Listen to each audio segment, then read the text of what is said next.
அன்பர்களுக்கு அனைவருக்கும் வணக்கங்கள்.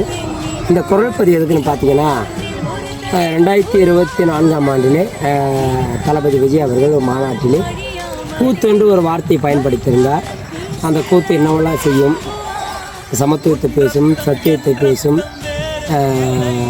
எல்லா விதமான விஷயத்தையும் கூத்து என்று சொல்லியிருந்தார். அந்த ஒரு பதிவுக்காக என்னுடைய தெருக்கூத்து கலைஞருடைய சார்பாக அவருக்கு நாங்கள் வெற்றி வாழ்த்து மடலை தெரிவித்திருந்தோம். அப்போது அதன் வாழ்த்து மடலாக இன்று அவர் வெற்றி பெற்றிருக்கிறார். மிகுந்த மகிழ்ச்சி. ஏன்னா நாங்கள் எந்த கட்சியும் சேர்ந்தவர்கள் இல்லை, எல்லா கட்சியும் எனக்கு வேணும். பொதுநலமான கலைஞர்கள் நாங்கள். அதனால் நான் எதற்காக இந்த பதிவுனா முக்கியமான ஒரு கருத்தை நான் அவருக்கு முன்வைக்கிறேன்.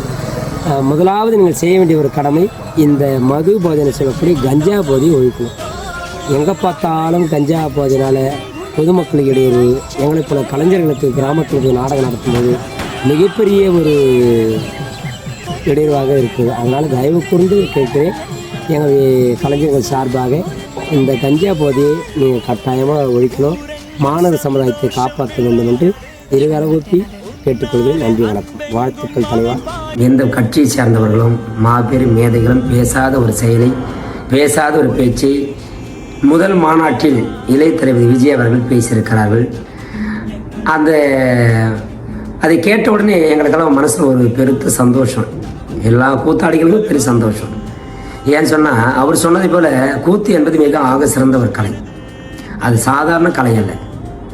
கூத்து என்பது அறிவிலை பேசும், ஆற்றலை பேசும், கோபத்தை பேசும், சோகத்தை பேசும், சந்தோஷத்தை பேசும், துக்கத்தை பேசும், நகைச்சுவையை பேசும், அறிவிலை பேசும், இலக்கியத்தை பேசும். ஆனால் எங்கள் உணர்வுகளை தூண்டும்படியான பேச்சு இன்னைக்கு இளைய தளபதி விஜய் அவர்கள் பேசியிருக்கிறார்கள். அந்த கூத்துடைய வலி, வேதனைகள், துக்கங்கள் எவ்வளோ கடினம், எவ்வளோ கஷ்டம் என்பதை பேசியிருக்கிறார். ஆகையினால் எங்கள் திருவள்ளூர் மாவட்டத்தின் சார்பாக 2000 பேர் கலைஞர்கள் எங்கள் திருவள்ளூர் மாவட்டத்தில் இருக்கிறார்கள். எங்கள் திருவள்ளூர் மாவட்ட சங்கத்தின் சார்பாக இளைய தளபதி விஜய் அவர்களுக்கு எங்களுடைய நன்றிகளை, பாராட்டுகள் தெரிவித்துக் கொள்கிறோம். இந்த கட்சி அமோக வெற்றி பெற வேண்டும் என்று எங்கள் வாழ்த்துக்களை சொல்கிறோம். நான் இதுவரைக்கும் எந்த கட்சி சார்ந்தவர்கள் அல்ல. நான்